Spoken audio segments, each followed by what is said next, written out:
On episode 29 of Run, Jump, Stomp, Blizzard cancels Starcraft shooter for Diablo 4. Xbox and PS4 controllers are going to be used on some weird devices.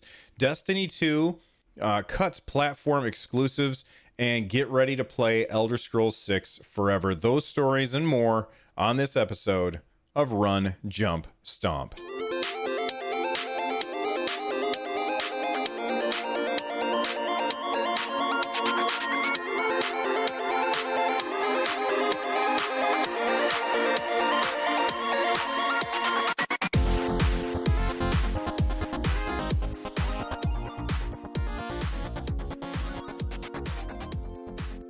All right, everybody, listen up. If you want to get Run, Jump, Stomp and my other shows ad-free for as little as $1, check out patreon.com/runjumpstomp, and you can share your thoughts on gaming by leaving a voicemail by heading on over to runjumpstomp.com/voicemail from any device. All my shows are there. Leave a voicemail for Run, Jump, Stomp, and I may even play it on the show. If you want to hang out live, we do this live on Fridays at 3 p.m. Not every week, but most of the time. That's my goal anyway, when I don't get distracted by shiny things. But live on twitch.tv/runjumpstomp. You can join us and hang out with awesome people in chat. Like we've got a bunch of people there now. So listen up, everybody. Here's what we're going to talk about. We got to talk about first Blizzard. Now, anybody who's listened to this show for any length of time, you guys know that I am a big fan of Blizzard games. I adored Warcraft 3. I never got into Starcraft, mostly because I'm bad at RTS games, and Warcraft 3 felt just different enough for me that I really enjoyed it. But I loved Warcraft 3. When World of Warcraft came out, it blew my mind. I've sunk so many hours into Diablo. I'm a huge fan of Diablo, and so much so that I ended up interviewing David Brevik on this show not too long ago. He's the creator of the original Diablo game, and you can go back a few episodes and listen to that. I think I did okay. I don't think I fanboyed too much talking to him, but I adore Overwatch, just all things Blizzard. I'm just a huge fan of Blizzard stuff. And one of the things that I'm a fan of, one of the reasons I'm a fan of Blizzard stuff, is because they are not afraid to say, you know what, this isn't cutting it. Let's throw it all away and start over. And that's one of the things that I don't think enough developers will do. Like, there's too many developers out there that will say, we've sunk so much money into this already that we can't just throw it away. So they will continue to throw good money after bad, even if they don't have anything that's worth playing. And I always think that that's a huge mistake. If you've got something that's not working out very well, then you want to chuck it and start from scratch. You know, Nintendo recently did this when they made that video.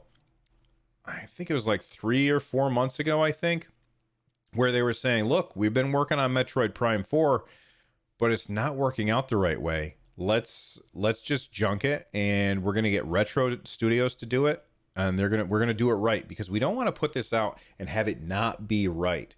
And Blizzard has done this in the past. This is not the first time that Blizzard's thrown stuff away. I mean, for crying out loud, Overwatch, the only reason we have Overwatch is because Blizzard decided this giant project that they spent years working on, they called it Titan. And it was, I mean, everybody who played World of Warcraft at the time was assuming that this was their follow-up to World of Warcraft.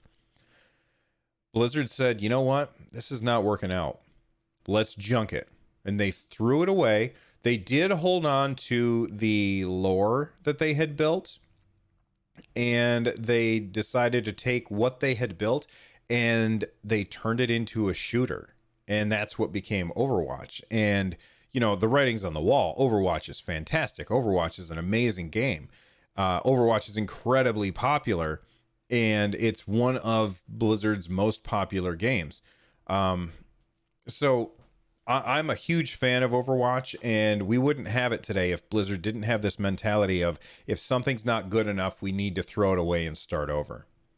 They did it before with a Starcraft Ghost. There was this shooter that was going to take place in the Starcraft universe where you played as a ghost, which not like a ghost, not like a, you know, a ghost with like a sheet over your head or whatever, but like, you know, like a, you could go invisible and be a sniper, that kind of ghost. Like, that's what they called it in the game. But Starcraft Ghost was the shooter in the Starcraft universe, and like, they were talking about this game for a while. I remember reading about it in video game magazines, and then one day Blizzard just said, it's not working, we need to throw it away. And more companies need to have the guts to do that, to say, this development's not working, cut it off, we're done, we're going to start over with something new.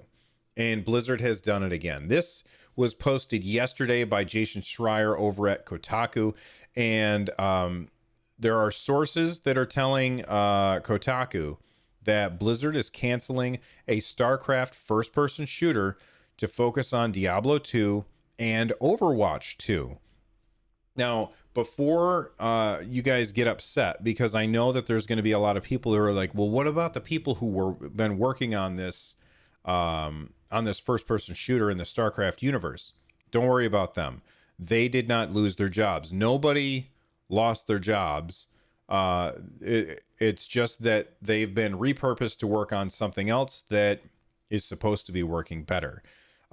So this is not anything official from Blizzard, but apparently the people who have been retasked reached out to Kotaku, and they said that the main reason, it says here, three people familiar with the goings-on at the studio said the main reason that Blizzard told the staff was to put more resources into Diablo and Overwatch franchises. Now, I will say that I immediately assume that means Diablo 4. Okay. And I don't know that I assume it means Overwatch 2, because I don't know that it makes a lot of sense to make Overwatch 2. Overwatch is incredibly popular, and it's a living game that it continually has been getting updates. I don't know that it's important for Overwatch to have a sequel. It would just make more sense to me for Overwatch to just continue to improve and get better over time. However, I don't know that they would need to put a lot of people on the mobile game, Diablo Inferno. Is that the name of the game? Diablo Inferno? Somebody in chat will let me know, hopefully. But I don't know that people would have that they need more people on Diablo Inferno.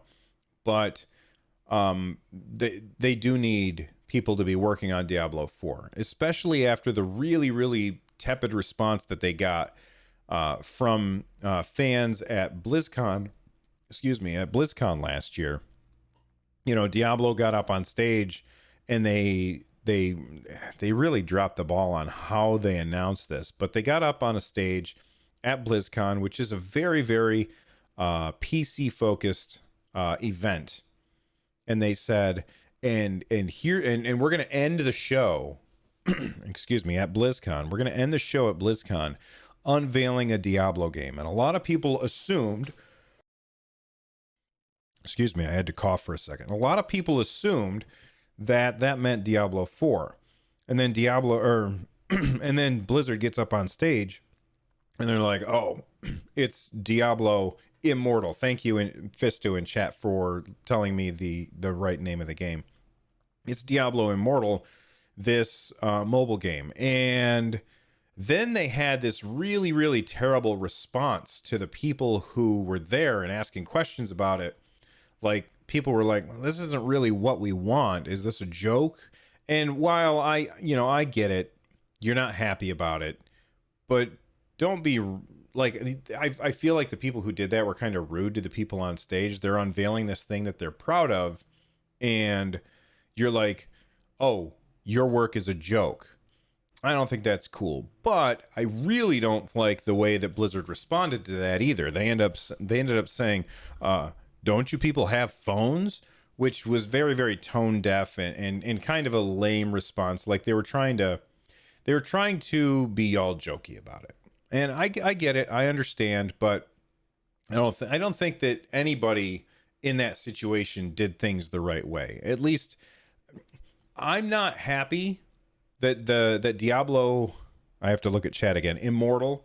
I'm not happy that Diablo Immortal is a phone game because I don't like playing games on my phone. I very, very much prefer to have physical buttons. I'm a fan of physical buttons. And I don't like touchscreen gaming. I'm just not a fan of it.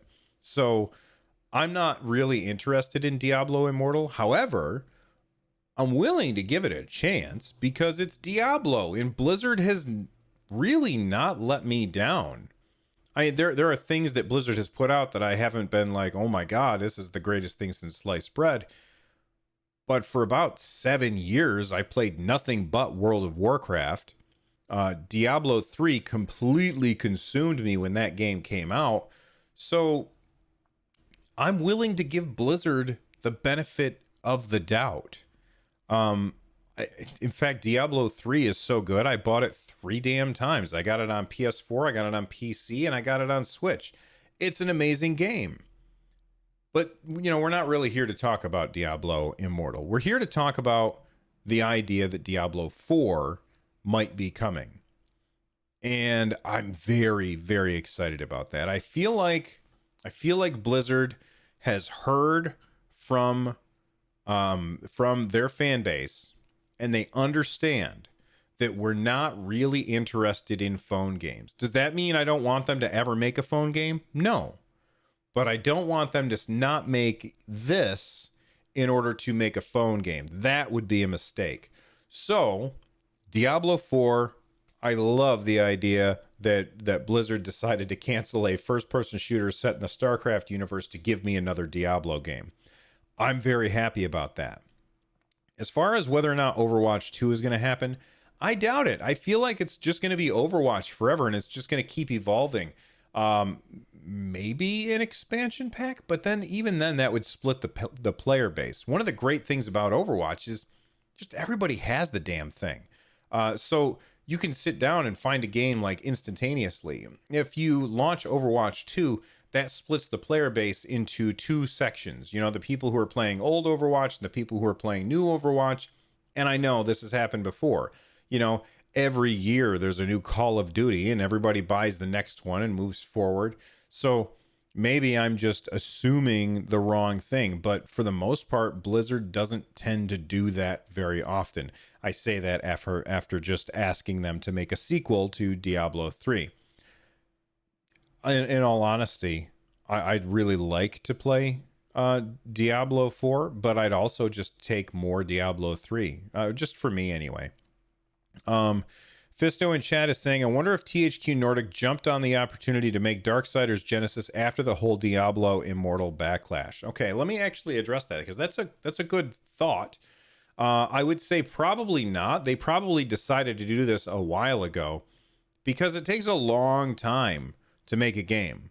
It takes an extended, I would bet that THQ Nordic started making Darksiders Genesis a couple of years ago, and all the backlash from Diablo, that didn't happen until fairly recently.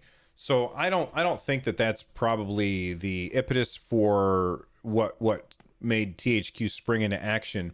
However, I am happy to have some competition in that genre because right now there's nothing. It's Diablo 3 and Path of Exile, which Path of Exile is a great game. I played it on PC. I've played it on my PS4. It's a great game. I just don't like it as much as I like Diablo. Gek02 in chat says that they would rather have a StarCraft game. I can see that. And, for me, I have there's no nostalgic feeling for me when it comes to StarCraft. There's no tug at my nostalgia, my nougat center of nostalgia. I don't feel anything about StarCraft because I've never really played it. Like I played a little bit of the first one and I played a little bit of the second one, but like I only played the first one having borrowed it from a friend, and I was like, this is too hard for me because I just can't keep up with the APM, the actions per minute. And then when the second one came out, I was like, oh, look at how beautiful this is. It's a beautiful game. And I hear it's got a fantastic story, but it's not my genre. So I can skip it. That being said, this was going to be a shooter in the StarCraft universe. And the StarCraft universe is got all this really, really cool lore that I don't know about. And it'd be awesome to play a game of a genre that I really like in a world that I have yet to really experience. So maybe we're all missing out on not getting this first person shooter set in the StarCraft universe. And guess what? We're never, ever going to know. So that's a little disappointing. Let's see. They Mikey B Playing says they canceled StarCraft Ghost way back then too. He was mad hype for that. Yeah, I mentioned that a little bit ago. And then I guess we're just going to have to keep waiting. Res TV says we're going to have to keep waiting. Listen, I don't want to keep my sponsors waiting. So we're going to take a second. We're going to thank our sponsors. And when we get back, we're going to talk about weird ways to use your Xbox and Xbox One controller and your DualShock 4. Hello, look. Hey, listen. All right, we are back. Make sure that you check out those sponsors that you just heard from. Xbox and PlayStation are going to be getting complete support of iOS 13. Now, if you are somebody who doesn't use iOS, then this has absolutely zero interest for you. And I understand there's a lot of people who use Android. However, I have an Apple TV in my room across the hall. I have an Apple TV downstairs on the big TV, and I also have my iPhone, and I've got my giant iPad, which I love so much, and I'm a big fan. And I don't have a controller for these devices because I don't like unitaskers. I don't like controllers that I can only use for this one thing. Especially if you're watching the show, you can see, if you're watching this on YouTube, youtube.com/runjumpstomp, you can see over on the side here that I have 5 controllers over there. Plus, I've got a 6th controller right here. I'm about to have a 7th controller because I pre-ordered the Stadia thing, which I'll talk about that in a little bit. And I also have the grip for my Nintendo Switch. So honestly, in this room, I've got 7 damn controllers. I don't want to buy a controller that I could only use for my iOS devices, especially because most of the games that come out on these iOS devices, they're not going to support a controller. They're not going to support a controller at all. So why am I excited about this? Well, I'm excited about this because I already have an Xbox One controller. I already have a DualShock 4 controller. And I have all these iOS devices. So now I might be able to use these together to play games on previously only touchscreen systems. And I know that you can get like the Nimbus controller or whatever that's designed for iOS. I'm not interested in that. I want to just use the controllers I already have, and I'm very happy to say that Xbox and PlayStation gamepad support is going to extend across iOS 13 as well as on your Apple TV. And this is very, very big news. This is much bigger news than I think that most people realize. And the reason why this is such big news is because these controllers are in a lot of people's houses.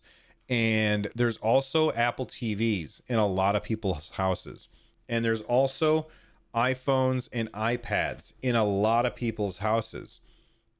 And when those people overlap, suddenly Apple Arcade might actually get my attention. Now, If you don't know what Apple Arcade is, basically Apple announced it.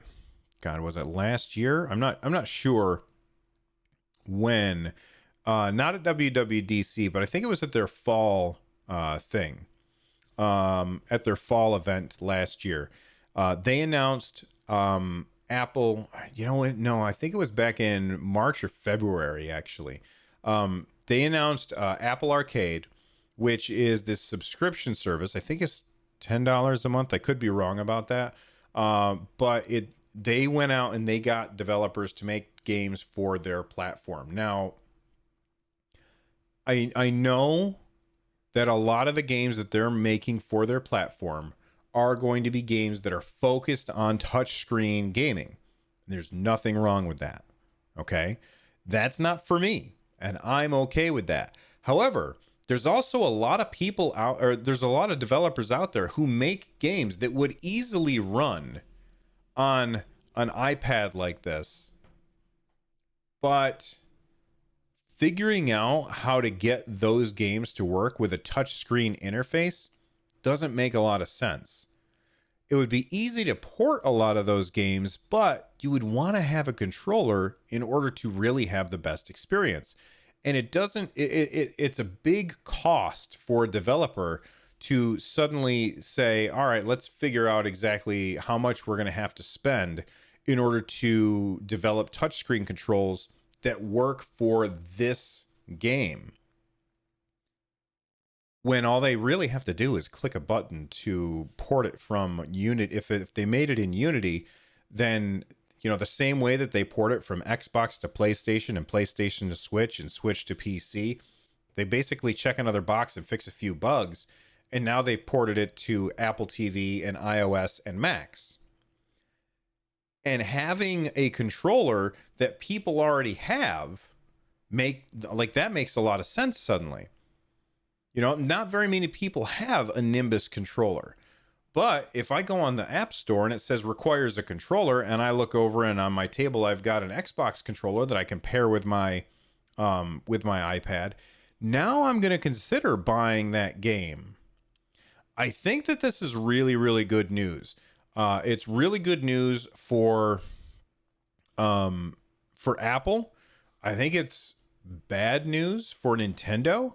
I don't know that this will really compete with Nintendo, but I mean, for some kids, like, they have an iPad and that's the only device that they have, and to be able to play Fortnite or whatever on their iPad with a controller without having to go out and buy another controller, that's a very, very attractive thing.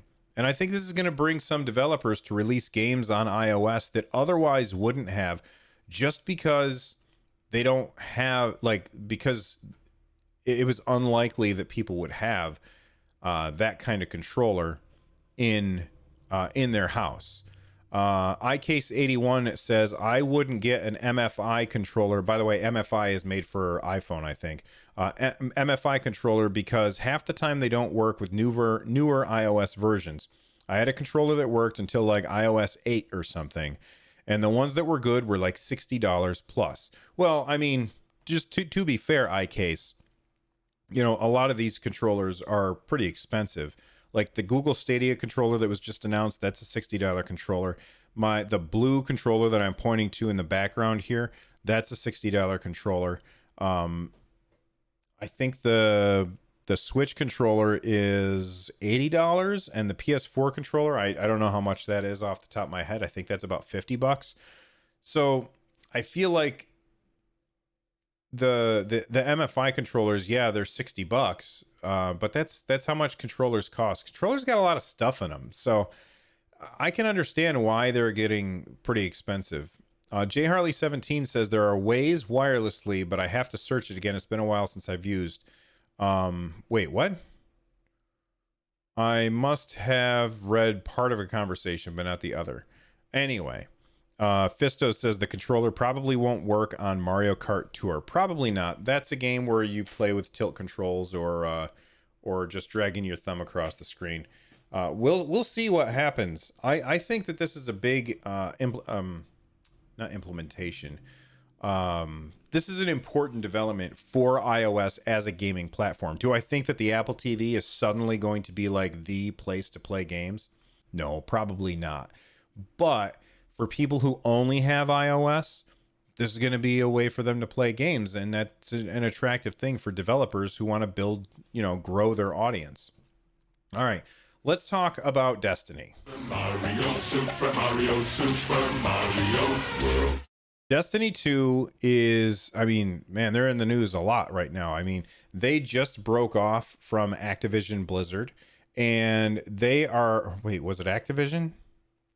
I could be remembering this wrong. Who the hell were they with? Who was Destiny with? Anyway, they broke away, and now they're in charge of their own destiny. No pun intended. They broke away from their publisher, and now they are their own publisher. And what are they doing? Well, they are really shaking things up. They are shaking up. It says here that Destiny 2 is dropping all platform exclusives. Holy cow. Res TV, thank you for the 1,000 bits, man. I appreciate it. Destiny 2 is dropping all platform exclusives, adding cross-platform saves. Oh, man. I love that this is happening, that this is becoming more and more commonplace, where developers, they understand, and I don't think that they've ever been the speed bump here, but developers are understanding that gamers just want to play the game that they want to play on the platform that they want to play it on with the people that they want to play with. And any way that you as a developer can make it easier for me as a consumer to play the game that I want to play on the platform that I want to play it with the people that I want to play it with, that is good for you. That is good for you as a developer. And Destiny 2, they're what's the name of the Bungie? They understand this. And at the Google Stadia announcement, which actually let me pause for just a second and remind everybody, I've got a TV show. It's not a TV show. I've got a podcast called StadiaCast, which you should subscribe to.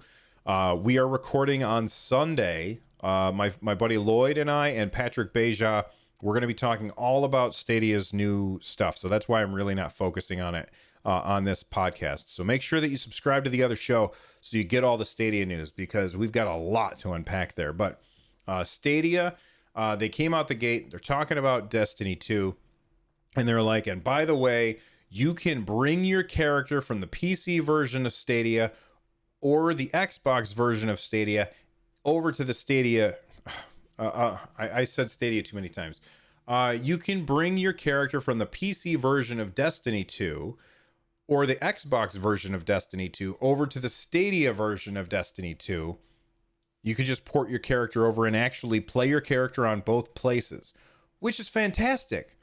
That's like me owning a Mac and owning a PC and having World of Warcraft installed on both. And I sit down and I log into my character on one and I level up, and then I log out and I go over to my other computer, which is a PC instead of the Mac.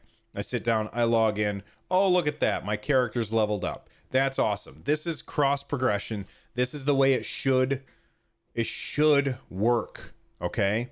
Joel Mead's got a great point. For crying out loud, Blizzard, why couldn't you get this done? We're talking about Blizzard, one of the biggest gaming companies in the world. If there's anybody out there that has the muscle to get something like this done, it's Blizzard. And they didn't bother with Diablo. I've got tons of characters in Diablo on PS4. I've got tons of characters on PC. And I have tons of characters on the Switch. And never those three shall meet, because Blizzard didn't bother to get that fixed for me. But Destiny 2 did.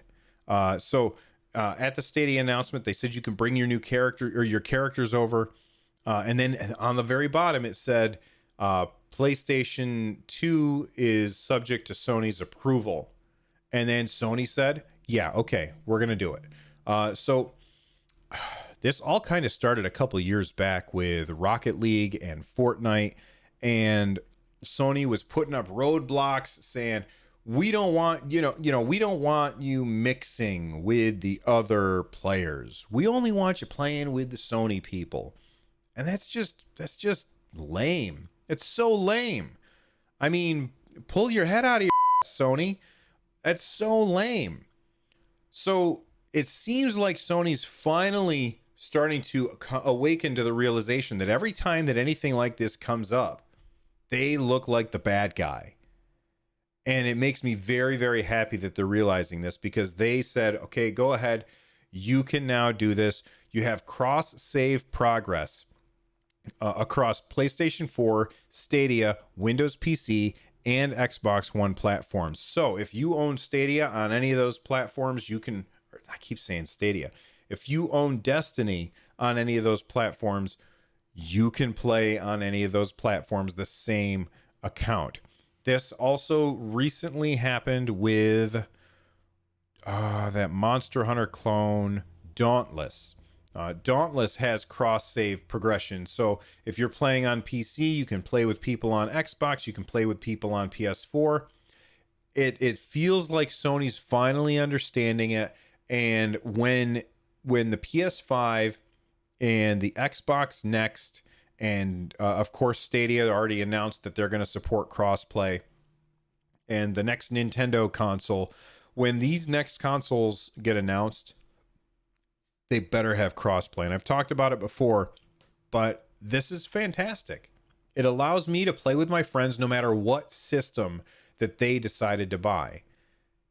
And I think that that's awesome. If you prefer the Xbox environment and I prefer the Sony environment, guess what? We can still hang out. And that's good for players. So I love that they're doing this. Destiny 2 also had like platform exclusives, where on this one you get on platform A you get X, and on platform B you get Y. And they're getting rid of all that. None of it's exclusive anymore. Everybody has access to everything if you want to buy it. And I just think that that's awesome. Frankenstein Gaming in chat is saying Call of Duty is also doing crossplay. That's just fantastic. I'm excited. And I think that this is good news for the gaming industry as a whole. Powerball. Elder Scrolls 6. Yeah, Elder Scrolls 6. You remember that? A lot of people are pretty unhappy with Bethesda right now. And a lot of people are unhappy with Bethesda because of Fallout 76. Like, they're really not happy with it. But Todd Howard, he's the big wig over at Bethesda, and he said that Elder Scrolls 6 is designed for people to play for a decade at least. This is basically his reasoning for, hey Todd, why is it taking so damn long for you guys to give us Elder Scrolls 6? Because it feels like we've been waiting for a long time. You know what I'm saying? We've been waiting for a very long time for Elder Scrolls 6. And it's still a long way off. We're not going to have that game anytime soon. But we do have a quote from Todd Howard. He was asked by somebody at IGN, and asked by IGN about the likely decade-plus gap between Skyrim and Elder Scrolls 6.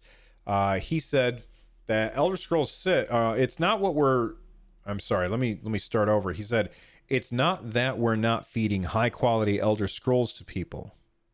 Well, I disagree, because Elder Scrolls Blades is there you go. That's what I think of that.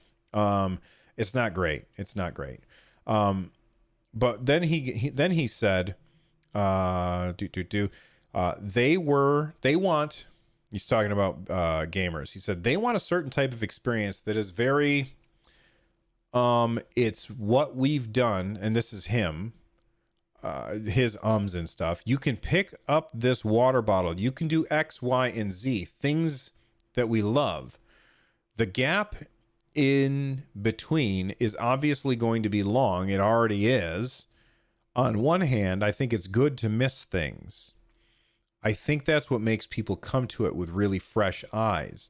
And I think that when they eventually see the game and what we have in mind, they'll understand the gap more in the terms of technology and what we want to do. So what he's saying, and this actually makes a lot of sense. You know, there's a reason why Nintendo doesn't put out a Zelda game every year. Yeah, we get Madden. I almost said Madden 92 because that's my favorite Madden game.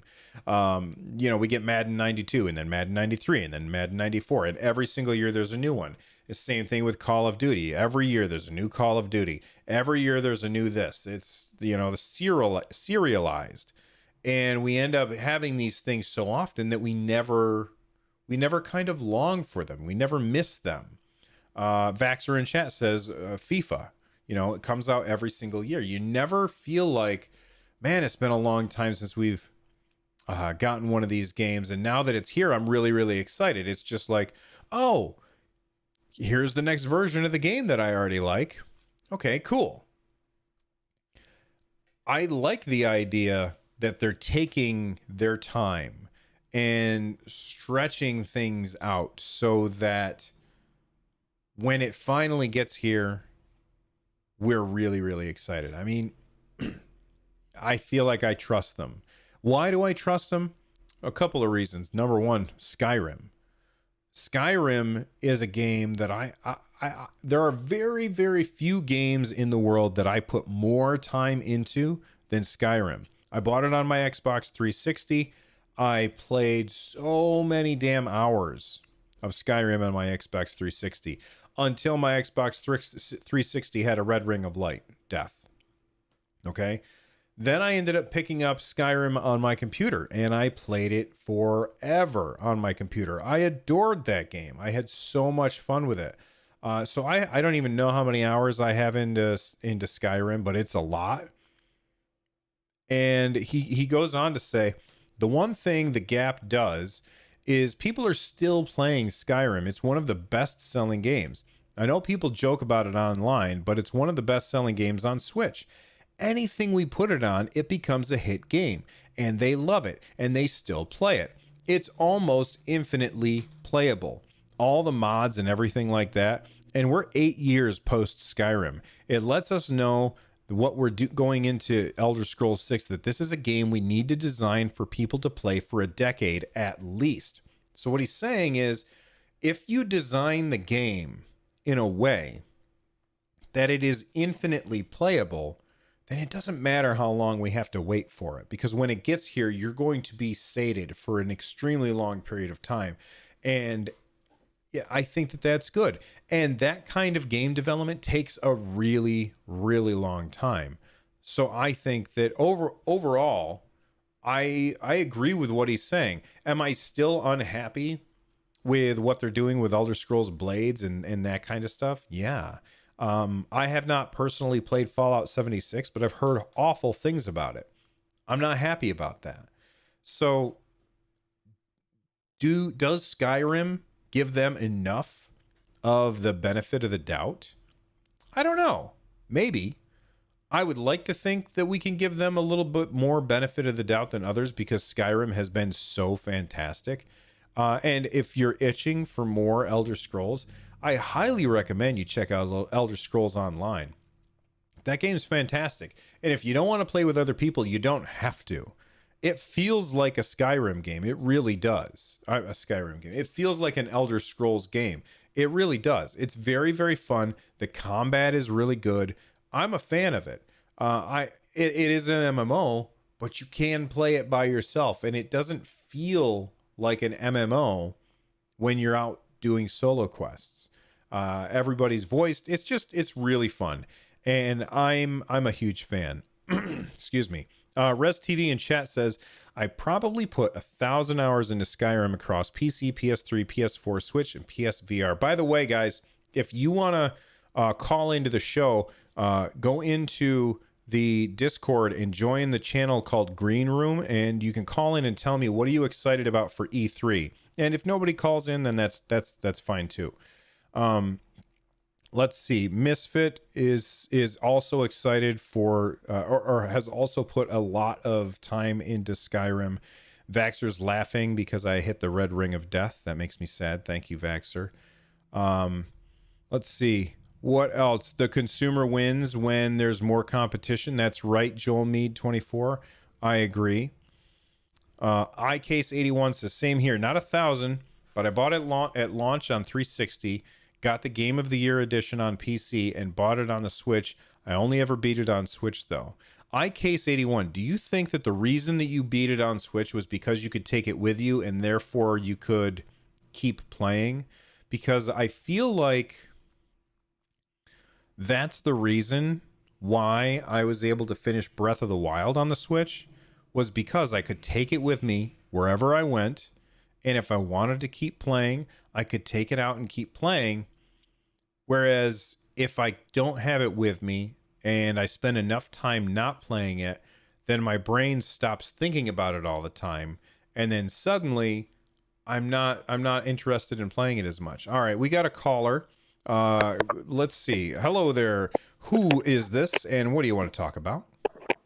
Well, this is Mikey D playing. Can you hear me all right? We can. What's up, man? Oh, for E3 things I'm excited about, I'm excited to see more about Link's Awakening. I think that's going to be super exciting. Did you play the original? I only played it a little bit, and I borrowed it from a friend. I was just a youngster, and he said, "Hey, I want that back." And that was my experience with it. Oh, that's terrible. In a brief borrow. So anyway, I'm excited to play that and learn more about that. And I'm excited for what Square Enix has. An Avengers game is very atypical for Square Enix. I'm excited to see what they do with that. I hope they talk a whole bunch about that. What kind of game are you hoping for that? Like what style, what genre? You know, I might be crazy, but I'm thinking kind of Final Fantasy 15-ish. But you could change your character. Anyway, kind of more action-oriented, but have RPG elements. Because you can't be Square Enix without RPG elements. And I think that'd be really cool to add to an Avengers game.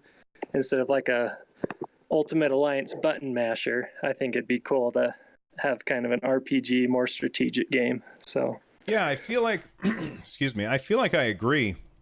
The idea, like, we're covered with Marvel Ultimate Alliance. We don't need another game like that. I almost would like it to be like a turn-based. I'm pretty sure it's going to be an action game, but I would love it to be a turn-based RPG featuring the Marvel characters, like a JRPG style. That would be really, really cool. Yeah, I would love that too. I just don't think it'll happen, so I didn't say it. But my ideal would be a turn-based as well. I just don't go ahead. Using Avengers IP to not be action-oriented, I feel like. But are you interested at all at a Final Fantasy VII reboot? Because I gotta say, the thing that I'm most excited about for E3 myself is the Square Enix presentation, because I feel like the last few years it's been kind of, not great. I feel like they're gonna nail it this year, at least fingers crossed. Are you interested in Final Fantasy VII Remake? I am. I'm very interested. I really love Final Fantasy VII. I've beat it multiple times. I know this one looks to be more action-oriented as well, at least just what we can tell from their footage. No one knows for 100% sure, it seems like. But yeah, I'm very interested in that. Even though I'm a huge Nintendo fan, I think I'm most excited for Square Enix, because I think Nintendo's going to be Animal Crossing, and that's just not my game. Animal Crossing is like my game. Well, I like to play it with my son. Like, we played a lot of Animal Crossing New Leaf on our 3DSs. We had an absolute blast on it. But I mean, obviously, anybody who's listening to this, you know that I have a Nintendo podcast, Nintendo Switchcraft, and I am a huge Nintendo fan. I'm with Mikey here. I am far more interested in what Square is going to be talking about than what Nintendo is going to be talking about. Though I feel like Nintendo is much more likely to surprise us, and Square is much more likely to give us exactly what we are expecting them to give us, because that's what Square always seems to do. Like, I can't remember the last time I was surprised by something that Square did. Yeah. Well, that's true. I am excited for a potential Nintendo surprise, but there's a lot of talk about probably a lot of Animal Crossing coverage and then maybe their new hardware. And I'm not super hyped for either of those. And so, anyway, that's kind of where I'm at. Well, awesome. Thank you so much for calling in, Mikey. This is Run Jump Stomp, your thoughts on games, and Mikey is calling in live. So thank you very much, Mikey. Everybody in chat, say goodbye to Mikey. We're going to kick him out right now. Send him back to the green room. If you guys want to call in and leave a message, it's super easy to do. All you got to do is join the Discord, runjumpstomp.com/Discord. Become a member of the community. Hang out with us for a while. And then when I'm recording the show live, just jump in the green room and I might drag you into the secret channel that you can only see. iCase was talking about he responded to my question.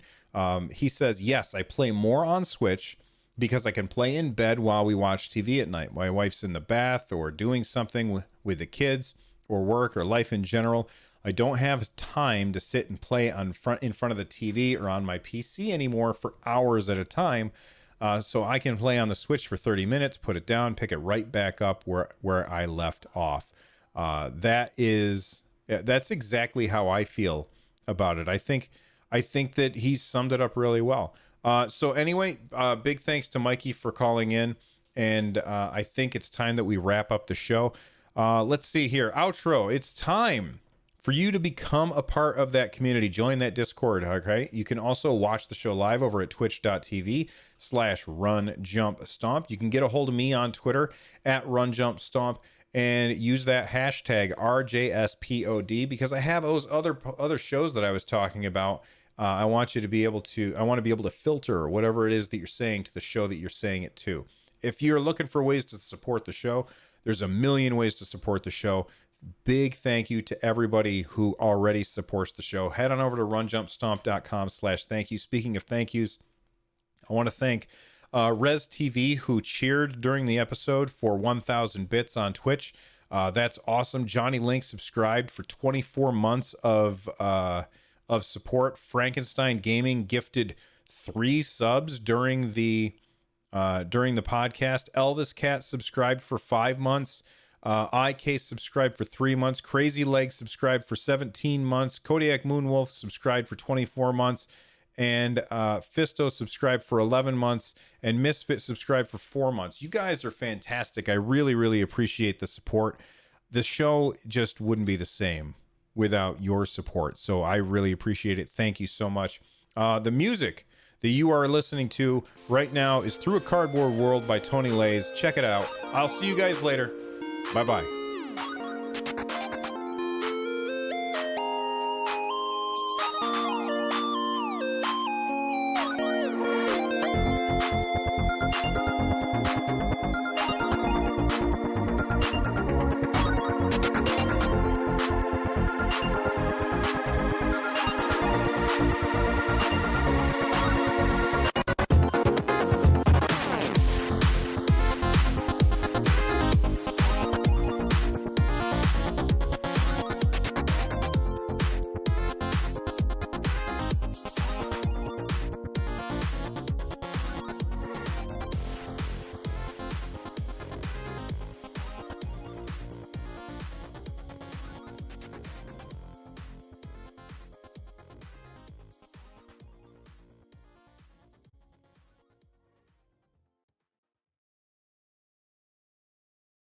And there we go. We're all done.